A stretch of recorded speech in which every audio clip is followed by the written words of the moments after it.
Primeiro livro dos Reis, capítulo 21. Depois disso, aconteceu o seguinte. Acabe, rei de Samaria, tinha um palácio em Jezreel. Perto desse palácio havia uma plantação de uvas que pertencia a um homem chamado Nabote. Certo dia, Acabe disse a Nabote: "Dê-me a sua plantação de uvas. Ela fica perto do meu palácio e eu quero aproveitar o terreno para fazer uma horta. Em troca, eu lhe darei uma plantação de uvas melhor do que a sua. Ou, se você preferir, eu pagarei um preço justo por ela." Esta plantação de uvas é uma herança dos meus antepassados. Deus me livre de entregá-la ao Senhor. Acabe foi para casa aborrecido e com raiva por causa do que Nabote tinha dito. Ele se deitou na cama, virado para a parede, e não quis comer nada. Então a sua esposa Jezabel foi falar com ele e perguntou: "Por que você está assim, aborrecido? Por que não quer comer?" "É por causa do que Nabote me falou. Eu lhe disse que queria comprar a sua plantação de uvas. Ou então, se ele preferisse, eu lhe daria outra em troca. Mas Nabote me disse que não me daria a sua plantação." Afinal de contas, você é o rei ou não é? Levante-se, anime-se e coma. Eu darei a você a plantação de uvas de Nabote, o homem de Jezreel. Então ele escreveu algumas cartas em nome de Acabe e carimbou-as com o anel sinete dele e as mandou para as autoridades e para os líderes de Jezreel. As cartas diziam o seguinte: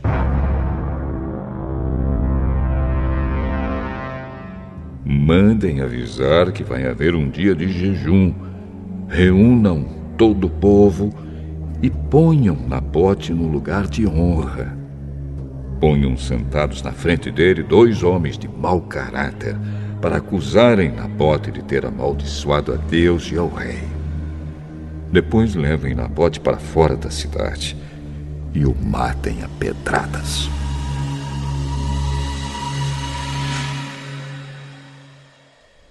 As autoridades e os líderes de Jezreel fizeram o que Jezabel havia ordenado. Eles mandaram avisar que ia haver um dia de jejum. Reuniram o povo e puseram Nabote no lugar de honra. Então, diante do povo, os 2 homens de mau caráter acusaram Nabote de haver amaldiçoado a Deus e ao rei. E assim ele foi levado para fora da cidade e morto a pedradas. Depois mandaram dizer a Jezabel: "Nabote foi morto a pedradas."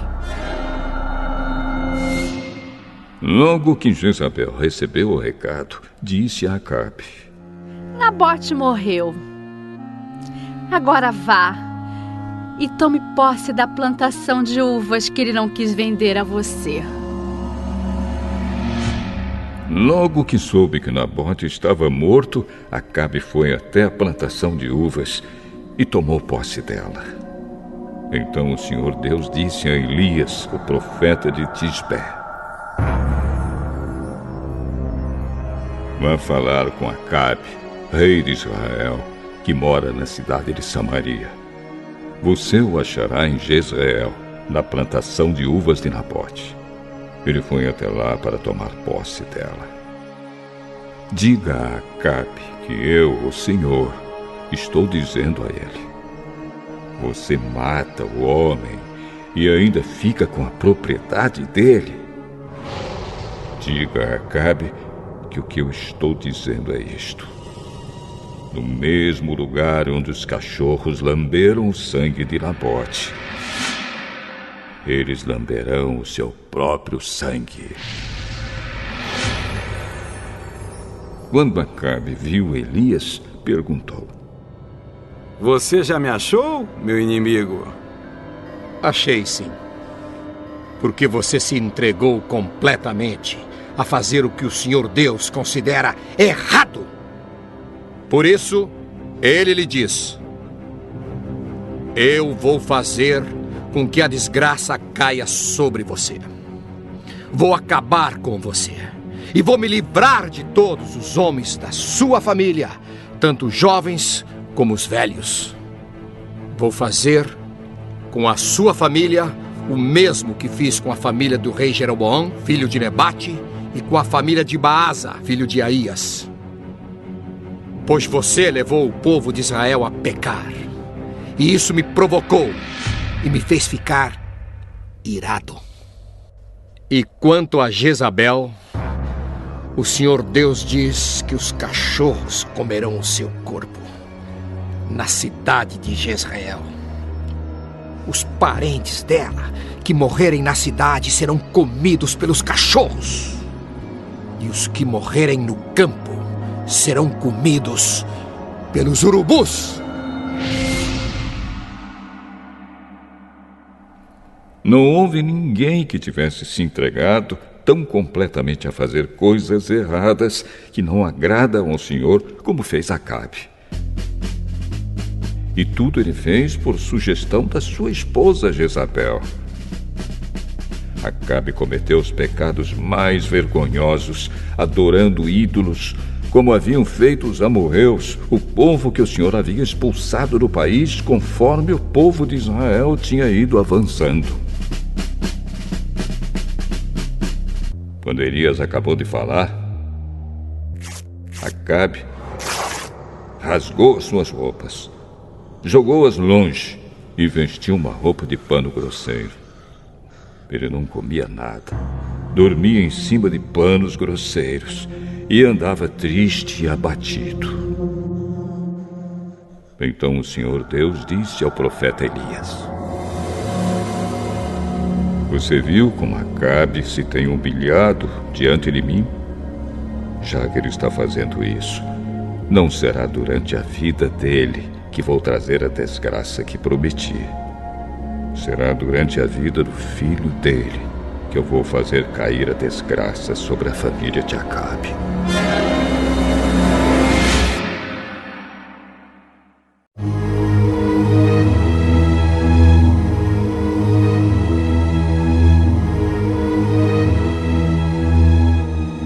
Primeiro livro dos Reis, capítulo 22.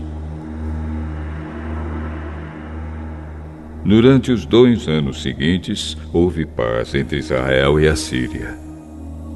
Mas no 3º ano, Josafá, rei de Judá, foi visitar o rei Acabe de Israel. Acabe perguntou aos seus oficiais: Por que é que nós não fizemos nada para tomar de volta do rei da Síria a cidade de Ramote-Gileade?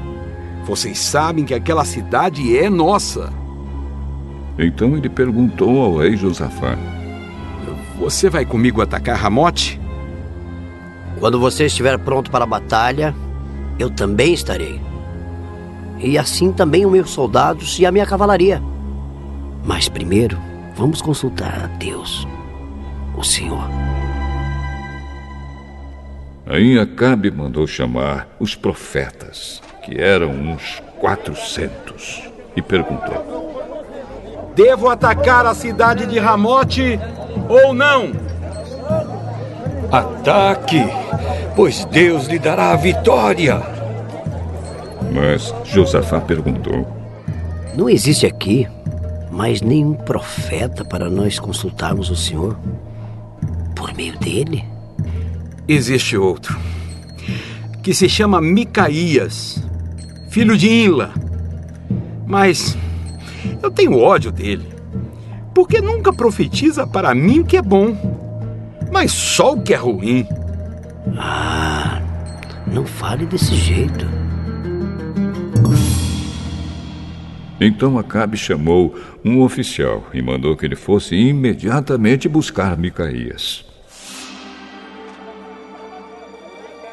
Os 2 reis, usando as suas roupas reais, estavam sentados nos seus tronos, numa praça que ficava perto da entrada do portão de Samaria. E todos os profetas estavam profetizando em frente deles. Um dos profetas, chamado Zedequias, filho de Quenaana, fez uns chifres de ferro e disse a Acabe: O que o Senhor Deus está dizendo é isto: com estes chifres, o Senhor lutará contra os sírios e os derrotará completamente. E todos os profetas profetizaram a mesma coisa. Eles diziam: Marche contra a cidade de Ramote, que o Senhor, ó rei, vencerá. O Senhor Deus lhe dará a vitória. Enquanto isso, o oficial que tinha ido buscar Micaías disse a ele: Todos os outros profetas profetizaram que o rei terá sucesso. É melhor que você faça o mesmo. Juro pelo Senhor, o Deus vivo, que eu farei o que Ele mesmo mandar. Quando Micaías chegou ao lugar onde estava o rei Acabe, este perguntou: Micaías, o rei Josafá e eu devemos atacar a cidade de Ramote ou não? Ataque, pois o Senhor, ó rei, vencerá. O Senhor Deus lhe dará a vitória. Quando você falar comigo em nome do Senhor Deus, diga a verdade. Quantas vezes preciso dizer isso? Vejo o exército de Israel espalhado pelos morros como ovelhas sem pastor. E o Senhor Deus diz: estes homens não têm chefe. Que eles voltem para casa em paz. Eu não disse que para mim ele nunca profetiza coisas boas. Ele sempre diz alguma coisa ruim. Agora, escute o que o Senhor Deus está dizendo. Eu vi o Senhor sentado no seu trono no céu, com todos os seus anjos à sua direita e à sua esquerda. Ele perguntou: quem enganará Acabe para que ele vá a Ramote e seja morto lá?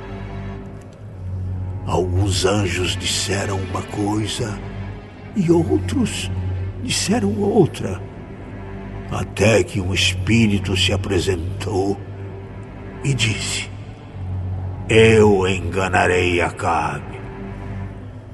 E Deus perguntou: como?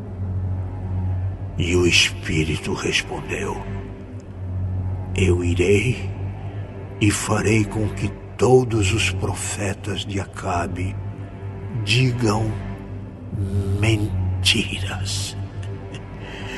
Então Deus ordenou: vá e engane Acabe. Você conseguirá. E Micaías terminou, dizendo a Acabe: o senhor está vendo agora que Deus fez com que todos estes seus profetas mentissem. Mas ele resolveu que vai acontecer uma desgraça com o Senhor, ó rei.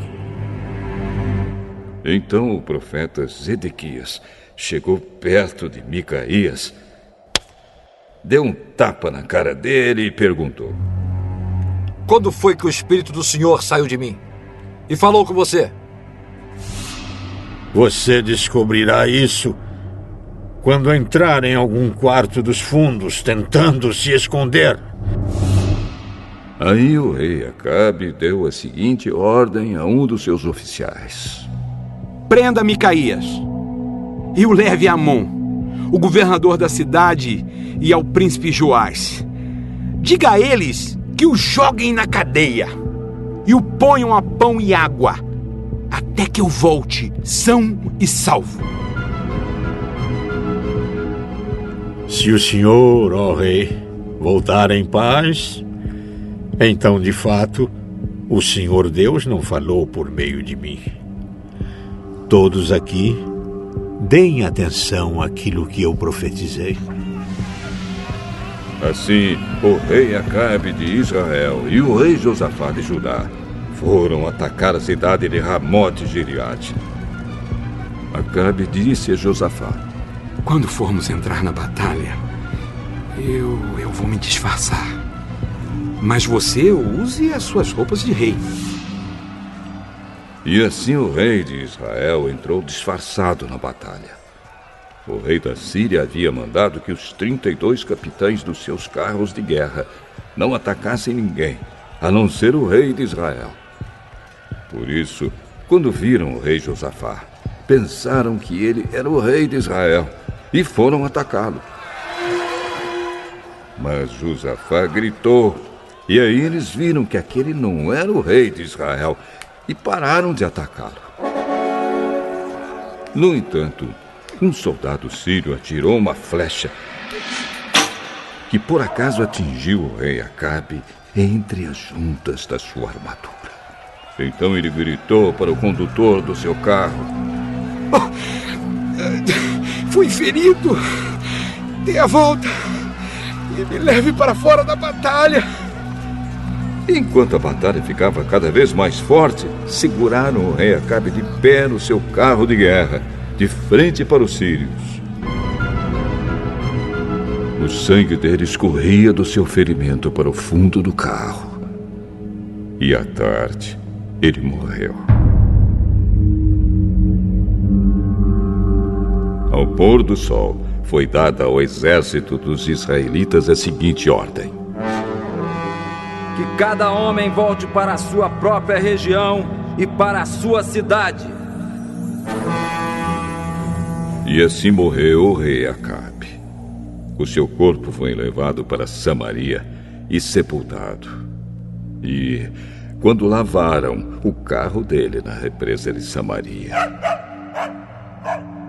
os cachorros lamberam seu sangue e as prostitutas se lavaram naquela água, como o Senhor Deus tinha dito que ia acontecer. Todas as outras coisas que o rei Acabe fez, e também uma descrição do seu palácio enfeitado de marfim, e todas as cidades que ele construiu, tudo isso está escrito na história dos reis de Israel. Quando Acabe morreu, o seu filho Acasias ficou no lugar dele como rei. No 4º ano do reinado de Acabe em Israel, Josafá, filho de Asa, se tornou rei de Judá com a idade de 35 anos. Ele governou em Jerusalém 25 anos. A sua mãe se chamava Azuba e era filha de Sili. Como Asa, o seu pai, havia feito antes dele, Josafá fez o que o Senhor Deus considerava certo. Mas os lugares pagãos de adoração não foram destruídos, e neles o povo continuou a oferecer sacrifícios e a queimar incenso. Josafá viveu em paz com o rei de Israel.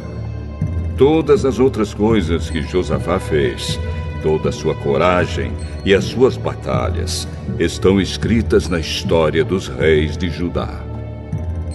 Ele acabou com todos os prostitutos e prostitutas que serviam nos altares pagãos que ainda haviam ficado desde o tempo de Asa, o seu pai. O país de Edom não tinha rei e era governado por um governador nomeado pelo rei de Judá. O rei Josafá construiu grandes navios para navegarem até a terra de Ofir e trazerem ouro. Mas eles se quebraram em Ezion-Geber e nunca chegaram a navegar. Então Acasias, filho de Acabe, ofereceu os seus marinheiros para viajarem junto com os marinheiros de Josafá. Mas ele não quis. Josafá morreu e foi sepultado nos túmulos dos reis, na cidade de Davi, e o seu filho Jeorão ficou no lugar dele como rei. No ano 17 do reinado de Josafá em Judá, Acasias, filho de Acabe, se tornou rei de Israel e governou 2 anos em Samaria. Ele pecou contra Deus, seguindo o mau exemplo do seu pai Acabe, da sua mãe Jezabel e do rei Jeroboão, que havia feito o povo de Israel pecar. Acasias adorou e serviu o deus Baal, e como seu pai havia feito antes dele, fez com que o Senhor, o Deus de Israel, ficasse irado.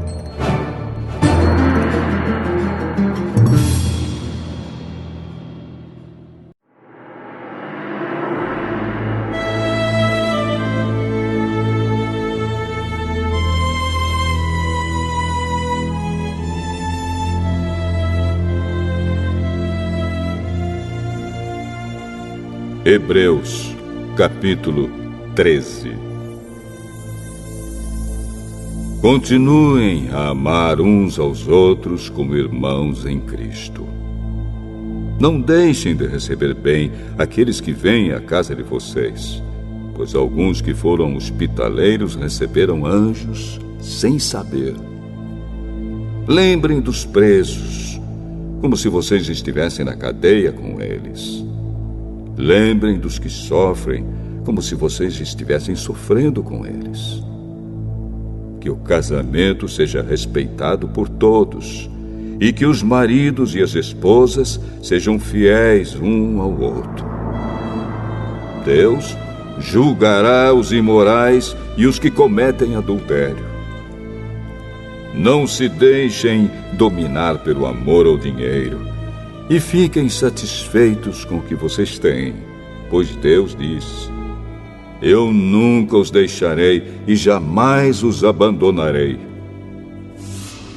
Portanto, sejamos corajosos e afirmemos: o Senhor é quem me ajuda e eu não tenho medo. Que mal pode alguém me fazer?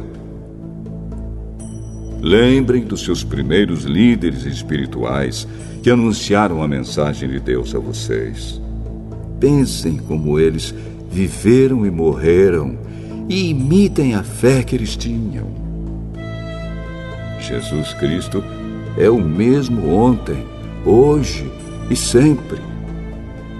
Não se deixem levar por ensinamentos diferentes e estranhos que tiram vocês do caminho certo. É bom sermos espiritualmente fortes por meio da graça de Deus e não por meio da obediência a regras sobre alimentos. Pois os que obedecem a essas regras não têm sido ajudados por elas. Os sacerdotes que servem no templo não têm o direito de comer do sacrifício que é oferecido sobre o nosso altar. O grande sacerdote leva o sangue de animais para dentro do lugar santíssimo, a fim de oferecê-lo como sacrifício pelos pecados. Mas os corpos dos animais são queimados fora do acampamento. Por isso Jesus também morreu fora da cidade de Jerusalém para, com o seu próprio sangue, purificar o povo dos seus pecados. Portanto, vamos para perto de Jesus, fora do acampamento, e soframos a mesma desonra que ele sofreu. Porque neste mundo não temos nenhuma cidade que dure para sempre. Pelo contrário, procuramos a cidade que virá depois. Por isso, por meio de Jesus Cristo, ofereçamos sempre louvor a Deus. Esse louvor é o sacrifício que apresentamos, a oferta que é dada por lábios que confessam a sua fé nele. Não deixem de fazer o bem e de ajudar uns aos outros, pois são esses os sacrifícios que agradam a Deus. Obedeçam aos seus líderes e sigam as suas ordens, pois eles cuidam sempre das necessidades espirituais de vocês, porque sabem que vão prestar contas disso a Deus. Se vocês obedecerem, eles farão o trabalho com alegria. Mas, se vocês não obedecerem, eles trabalharão com tristeza. E isso não ajudará vocês em nada. Continuem a orar por nós. Temos certeza de que a nossa consciência está limpa, pois sempre queremos fazer o que é correto. E peço a vocês, de modo todo especial, que orem para que Deus me mande de volta a vocês o mais depressa possível. Deus ressuscitou o nosso Senhor Jesus, que por causa da sua morte na cruz, é o grande pastor do rebanho. E é por meio do sangue de Jesus que a aliança eterna é selada. Que o Deus de paz lhes dê tudo de bom que vocês precisam para fazer a sua vontade. E que Ele, por meio de Jesus Cristo, faça em nós tudo o que lhe agrada. E a Cristo seja dada a glória para todos sempre. Amém. Meus irmãos, peço que escutem com paciência essas palavras de ânimo, pois esta carta que escrevi não é muito longa. Quero que saibam que o nosso irmão Timóteo já saiu da cadeia. Se ele vier logo, eu o levarei comigo quando for ver vocês. Saudações a todos os líderes da igreja daí e a todo o povo de Deus. Os irmãos da Itália também mandam saudações a vocês. Que a graça de Deus esteja com todos vocês.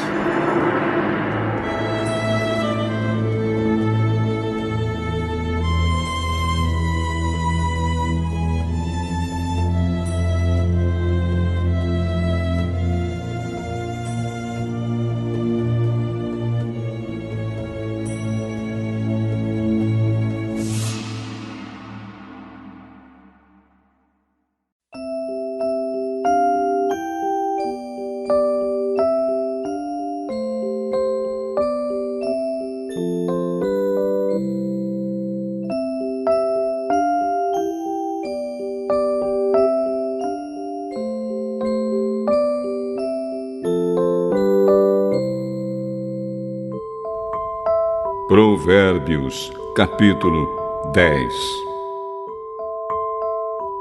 O filho sábio é a alegria do seu pai, mas o filho sem juízo é a tristeza da sua mãe. Aquilo que se consegue com desonestidade não serve de nada, mas a honestidade livra da morte. O Senhor Deus não deixa que os bons passem fome, mas impede os maus de conseguirem o que tanto querem.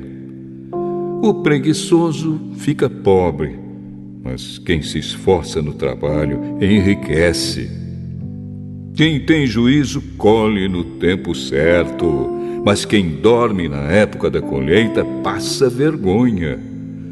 Os bons são abençoados. As palavras dos maus escondem a sua violência. Os bons serão lembrados como uma bênção, porém os maus logo serão esquecidos. Quem tem juízo aceita os bons conselhos. Quem não tem cuidado com o que diz acaba na desgraça.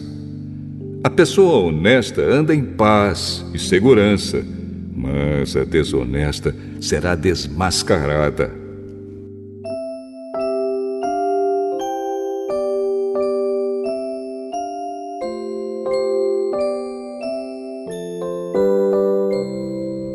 Quem esconde a verdade causa problemas, mas quem critica com franqueza trabalha pela paz.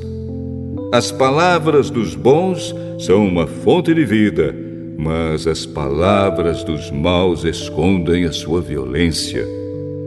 O ódio provoca brigas, mas o amor perdoa todas as ofensas.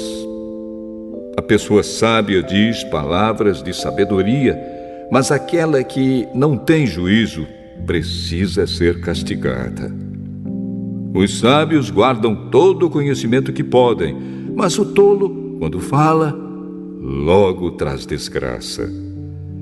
A riqueza protege os ricos e a pobreza destrói os pobres. O trabalho dos bons produz vida, mas o resultado do pecado é somente mais pecado.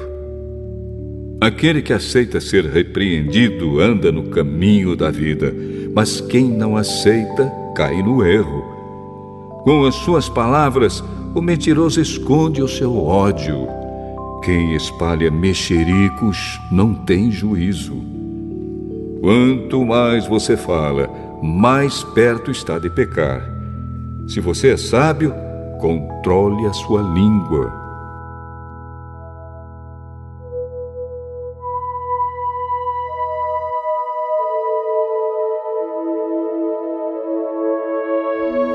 As palavras dos bons são como a prata pura. As ideias dos maus não têm valor. As palavras dos bons fazem bem a muita gente, mas a falta de juízo leva à morte. A bênção do Senhor Deus traz prosperidade e nenhum esforço pode substituí-la. Para o malvado, fazer o mal é divertimento, mas a pessoa sensata encontra prazer na sabedoria. Quando o mal tem medo de alguma coisa, é isso mesmo que lhe acontece. Mas a pessoa direita consegue o que deseja. Vem a tempestade e acaba com os maus, porém os honestos continuam sempre firmes. Nunca mande um preguiçoso fazer alguma coisa. Ele será tão irritante como vinagre nos dentes ou fumaça nos olhos. Quem teme o Senhor tem vida longa, porém os maus morrem antes do tempo. A esperança dos bons traz alegria, mas os planos dos maus dão em nada. O Senhor protege os bons, mas causa a desgraça dos que fazem o mal. As pessoas direitas estarão sempre em segurança, porém os maus não terão onde morar. As pessoas honestas dizem coisas sábias. Quem diz coisas perversas recebe um terrível castigo. Os homens direitos sabem dizer coisas agradáveis, porém os maus estão sempre ofendendo os outros.